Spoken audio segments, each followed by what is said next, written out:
অনেক জ্বালিয়েছিস আমাকে। তোর জন্য তোর বাবা আমাকে অনেক কথা শুনিয়েছে। আজকেই তোর জীবনের শেষ দিন।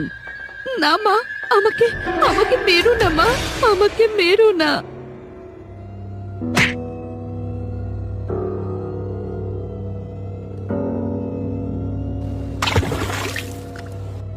যাক, ভালোই হলো, আমার পথ থেকে কাটা চিরতরে দূর হয়ে গেছে। কেউ আমি তোমাকে এই বাড়ি থেকে ঘাড় ধাক্কা দিয়ে বের করে দেব। কি আমাকে এত বড় অপমান! না না, এর প্রতিশোধ আমি নিয়েই ছাড়বো। এই কালনাগিনীকে আমার জীবন থেকে আমি একেবারে সরিয়ে দেব। এবার আমাকে অন্য একটা পথ অবলম্বন করতেই হবে। শ্যামা, ও শ্যামা, কোথায় গেলি রে মা? এদিকে আয় একবার। কি ব্যাপার মা, আমাকে ডাকছো?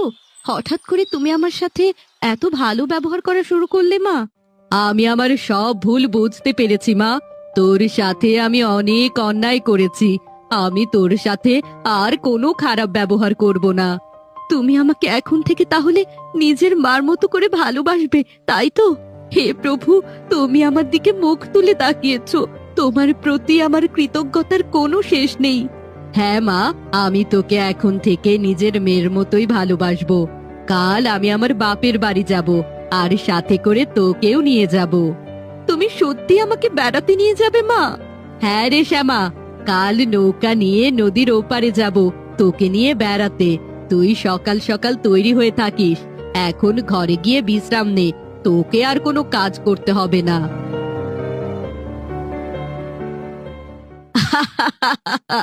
বোকাটা আমার সব কথা বিশ্বাস করেছে। যাক, ভালোই হলো, আমি এবার ওকে এই দুনিয়া থেকেই সরিয়ে দেব। কাল হবে ওর জীবনের শেষ দিন।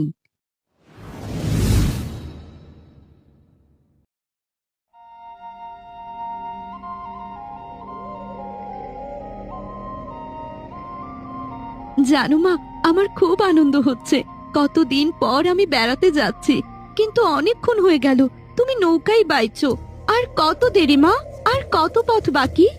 এই তো আর অল্প সময়, আমরা মাঝ নদীতে চলে এসেছি। কি ব্যাপার মা, তুমি এখানে নৌকা থামালে কেন? তাড়াতাড়ি নৌকা চালাও মা, আকাশের অবস্থা ভালো না, যে কোনো সময় ঝড় শুরু হতে পারে। কি ভেবেছিস এখানে আমি তোকে বেড়াতে নিয়ে এসেছি? আরে বোকা, সারা জীবনের মতো তোকে এই দুনিয়া থেকে পাঠিয়ে দেব আজ। কি বলছো মা? আমি তোমার কথা তো কিছুই বুঝতে পারছি না।